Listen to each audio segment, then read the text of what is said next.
8 മണിക്കൂർ പ്രവൃത്തി സമയം ഉൾപ്പെടെ തൊഴിലാളി വർഗം ദീർഘമായ പോരാട്ടങ്ങളിലൂടെ നേടിയെടുത്ത നിരവധി അവകാശങ്ങൾ യൂണിയൻ ഭരണകൂടം പുതിയ തൊഴിൽ നിയമങ്ങളിലൂടെ കവർന്നെടുക്കുന്നു എന്നതാണ് വർത്തമാന യാഥാർത്ഥ്യം. ഭീഷണമായ ഈ സാഹചര്യത്തിൽ തൊഴിലാളികളുടെ പോരാട്ടത്തിന്റെയും കരുത്തിന്റെയും ഓർമ്മപ്പെടുത്തലാണ് മെയ് ദിനം. 1882 1886 ഇടയിലുണ്ടായ സാമ്പത്തിക മാന്ദ്യവേളയിലാണ് അനിയന്ത്രിതമായ ജോലി സമയത്തിനെതിരെ തൊഴിലാളികൾ പോരാട്ടത്തിനിറങ്ങിയത്. വിശപ്പടക്കാൻ പോലും ഉതകുന്നതായിരുന്നില്ല അവർക്ക് ലഭിച്ചിരുന്ന വേതനം. 8 മണിക്കൂർ ജോലി സമയം എന്ന ആവശ്യത്തിന് പിന്തുണയുമായി ലോകമെങ്ങുമുള്ള വിവിധ തുറകളിലുള്ള തൊഴിലാളികൾ ഇരമ്പിയെത്തുകയായിരുന്നു. 1884 70,000 സമര പോരാളികളുടെ എണ്ണം 1886 ആയപ്പോഴേക്കും 7 ലക്ഷത്തിലധികമായി. അമേരിക്കയിലെ AFL, നൈറ്റ്സ് ഓഫ് ലേബർ തുടങ്ങിയ ട്രേഡ് യൂണിയൻ സംഘടനകൾ ഈ ആവശ്യത്തിനായി തൊഴിലാളികളെ സജ്ജരാക്കി. 1884 മുതൽ ട്രേഡ് യൂണിയനുകൾ ഈ ആവശ്യം ഉന്നയിച്ചുള്ള സമരത്തിന് തയ്യാറെടുത്ത് തുടങ്ങിയിരുന്നു. അന്താരാഷ്ട്ര തൊഴിലാളി വർഗം കൂടുതൽ സംഘടിതമായതോടെ സമരമുറകൾക്കും കരുത്തേറി. വിവിധ രാജ്യങ്ങളിലെ സോഷ്യലിസ്റ്റ് പാർട്ടികളുടെ നേതൃത്വത്തിൽ തൊഴിൽ രഹിത തൊഴിലാളികളുടെ കൂറ്റൻ റാലികൾ നടന്നു. തൊഴിലാളികളുടെ എണ്ണത്തിലുണ്ടായ വർധനവ് അവരാർജിച്ച കരുത്തിനെയും മാർക്സിസം എത്രത്തോളം ആഴത്തിൽ വേർപെടുത്തി എന്ന യാഥാർത്ഥ്യവും വിളിച്ചു പറഞ്ഞു. തൊഴിലാളി വർഗ സമരമുറകളിലെ വൈവിധ്യം കൊണ്ടും ശ്രദ്ധേയമായിരുന്നു ഈ വർഷങ്ങൾ. തൊഴിലാളി വർഗം തുടക്കം കുറിച്ച ഇത്തരം സമരങ്ങൾ വിലമതിക്കാനാവാത്ത അനുഭവ സമ്പത്താണ് പകർന്നത്. ഇത് അതിവേഗം പടരുകയും തൊഴിലാളികളുടെ ഏകോപനത്തിന് വഴിയൊരുക്കുകയും ചെയ്തു. 19-ാം നൂറ്റാണ്ടിന്റെ അവസാന ശബ്ദങ്ങൾ ട്രേഡ് യൂണിയൻ പ്രസ്ഥാനങ്ങളുടെ അതിവേഗ വളർച്ചയുടെ കാലമായിരുന്നു.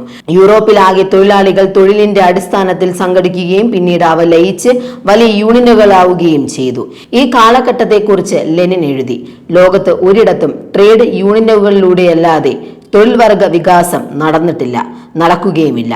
പ്രാദേശിക അതിരുകൾക്കുള്ളിൽ ഐക്യത്തോടെ പ്രവർത്തിക്കുന്ന ട്രേഡ് യൂണിയൻ ശാഖകൾ രൂപപ്പെട്ടു. ഈ ഘടകങ്ങൾ തൊഴിലുടമകൾക്കെതിരായ പോരാട്ടത്തിൽ യൂണിയനുകളുടെ ശേഷി വർദ്ധിപ്പിച്ചു. സമരത്തിന് ഒരു ഐക്യമുന്നണി അനിവാര്യമെന്ന ബോധവും ഇതിലൂടെ സാധ്യതമായി. 1880കളിലും 90കളിലും ഐക്യത്തിന്റെയും പോരാട്ടത്തിന്റെയും സമീപനം രാജ്യാന്തര തലങ്ങളിൽ ജനപ്രീതി നേടി. തുടക്കം ട്രേഡ് യൂണിയനുകൾ സംഘടിപ്പിക്കുന്നതിലായിരുന്നു. ബ്രിട്ടൻ, US, കാനഡ, ഓസ്ട്രേലിയ എന്നിവിടങ്ങളിൽ അത് വ്യാപകമായി. ശാസ്ത്രീയ സോഷ്യലിസത്തിന്റെ തത്വങ്ങളെ അടിസ്ഥാനമാക്കി രാഷ്ട്രീയ പാർട്ടികളെ ആശ്രയിച്ച് പ്രവർത്തിക്കുന്ന ട്രേഡ് യൂണിയനുകളായിരുന്നു പിന്നീട് ശക്തിപ്പെട്ടത്. Germany, Australia, Hungary, Belgium, Switzerland, Netherland, Scandinavian രാജ്യങ്ങൾ എന്നിവിടങ്ങളിൽ അതായിരുന്നു സമീപനം. സ്പെയിനിലും ഫ്രാൻസിലും ഉടലെടുത്ത അരാജകത്വ സിൻഡിക്കലിസത്തിന്റെ സ്വാധീനത്തിൽ വന്ന തൊഴിലാളികളെ കുറിച്ച് ലെനിൻ ഇടതുപക്ഷ കമ്മ്യൂണിസം ഒരു ബാലാരിഷ്ടത എന്ന പുസ്തകത്തിൽ ചൂണ്ടിക്കാട്ടിയിട്ടുണ്ട്. തൊഴിലാളി വർഗം ഭരിക്കുന്ന ഒരു പുതിയ സമൂഹം സൃഷ്ടിക്കുന്നതിലല്ല, മറിച്ച് അവരുടെ ജീവിത സാഹചര്യങ്ങൾ മെച്ചപ്പെടുത്തുന്നതിൽ മാത്രമാണ് അവർ വിശ്വസിച്ചിരുന്നത്. ഫെഡറിക് എംഗൽസ് പറഞ്ഞത് ഇപ്രകാരമാണ്: ട്രേഡ് യൂണിയനുകൾ നൽകുന്ന പ്രതിരോധ മാർഗങ്ങളിലായിരുന്നുവെങ്കിൽ തനിക്ക് ലഭിക്കേണ്ട അടിസ്ഥാന അവകാശങ്ങൾ പോലും തൊഴിലാളികൾക്ക് ലഭിക്കുമായിരുന്നില്ല. 1886 മെയ് 1 8 മണിക്കൂർ പ്രവൃത്തി സമയം അംഗീകരിക്കണമെന്നാവശ്യപ്പെട്ട് അമേരിക്കയിലുടനീളം തൊഴിലാളികൾ പൊതുപണിമുടക്കിനായി തെരുവിലിറങ്ങി. രാജ്യത്തുടനീളം 3,50,000-ലധികം തൊഴിലാളികൾ പണിമുടക്കിൽ നേരിട്ട് പങ്കെടുത്തു. ലക്ഷക്കണക്കിന് തൊഴിലാളികൾ ജാഥകളിൽ പങ്കുചേർന്നു. മെയ് 3 US തൊഴിലാളി പ്രസ്ഥാനത്തിന്റെ ഹൃദയമായ ചിക്കാഗോയിൽ മാർക്കോമിക് റീപ്പർ വർക്സിൽ നടന്ന പണിമുടക്കിനിടെ നിരായുധരായ തൊഴിലാളികൾക്ക് നേരെ പോലീസ് നിറയൊഴിച്ചു. 6 തൊഴിലാളികൾ കൊല്ലപ്പെട്ടു.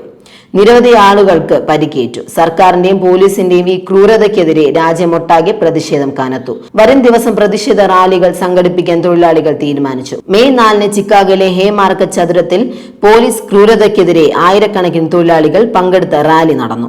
മഴ പെയ്തിറങ്ങിയ ആ സായനത്തിൽ അവസാനത്തെ പ്രസംഗകനും സംസാരിച്ചു കഴിഞ്ഞപ്പോൾ അവശേഷിച്ചിരുന്ന തൊഴിലാളികളോട് പിരിഞ്ഞു പോകാൻ 180ഓളം വരുന്ന സായുധ പോലീസുകാർ ആവശ്യപ്പെട്ടു. പൊടുന്നനെ പോലീസ് നിരകൾക്കിടയിൽ നിന്നും ബോംബ് പൊട്ടിത്തെറിച്ചു. 7 പോലീസുകാർ കൊല്ലപ്പെട്ടു. നിരായുധരായ തൊഴിലാളികൾക്ക് നേരെ പോലീസ് വെടിയുതിർത്തു. എത്ര തൊഴിലാളികൾ കൊല്ലപ്പെട്ടുവെന്നോ പരിക്കേറ്റുവെന്നോ ഉള്ള കണക്കുകൾ ഇന്നും അജ്ഞാതമാണ്. തുടർന്നുള്ള ദിവസങ്ങളിൽ മാധ്യമങ്ങളിലൂടെ തൊഴിലാളികൾക്കെതിരെ സർക്കാർ നിരവധി കുറ്റാരോപണങ്ങൾ ചുമത്തി.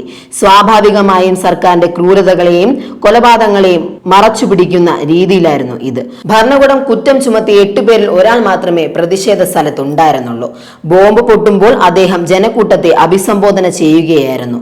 തൊഴിലാളി വർഗ പ്രസ്ഥാനത്തിന്റെ ചരിത്രത്തിലെ ഏറ്റവും വലിയ പ്രഹസന വിചാരണകളിലൊന്നിൽ 8 പേരെയും കുറ്റക്കാരെ വിധിച്ചെങ്കിലും അവർക്കെതിരെ എന്തെങ്കിലും തെളിവുകൾ ഹാജരാക്കാൻ ഭരണകൂട പിണിയാളുകൾക്ക് കഴിഞ്ഞില്ല.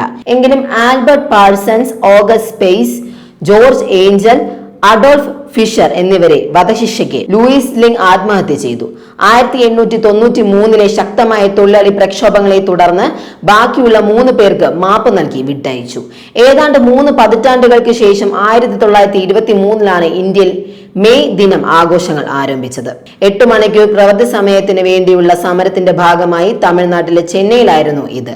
കമ്മ്യൂണിസ്റ്റ് പാർട്ടി ഓഫ് ഇന്ത്യയുടെ സ്ഥാപക നേതാക്കളിൽ ഒരാളായ മലയാപുരം ശിങ്കാരവേലു ചെട്ടിയാർ സ്ഥാപിച്ച labour Kisan party of Hindustan ആയിരുന്നു നേതൃത്വം നൽകിയത്. 1942 വൈസ്രോയിയുടെ കൗൺസിലിൽ ലേബർ മെമ്പറായ ഡോക്ടർ BR അംബേദ്കർ ആണ് ഇന്ത്യൻ ലേബർ കോൺഫറൻസിന്റെ 7ാം സെക്ഷനിൽ ഇന്ത്യയിൽ 8 മണിക്കൂർ ജോലി സമയം നടപ്പിലാക്കിയത്. തൊഴിലാളി വർഗത്തിന്റെ അവകാശങ്ങൾക്കായി അദ്ദേഹം സ്ഥാപിച്ചതാണ് ഇൻഡിപെൻഡന്റ് ലേബർ പാർട്ടി. തൊഴിലാളികളുടെയും പാർശ്വവൽക്കരിക്കപ്പെട്ടവരുടെയും അവകാശങ്ങൾ സംരക്ഷിക്കുക, ബ്രാഹ്മണ്യ മുതലാളിത്ത ഘടകങ്ങളെ എതിർക്കുക എന്നിവയായിരുന്നു പ്രധാന ലക്ഷ്യങ്ങൾ.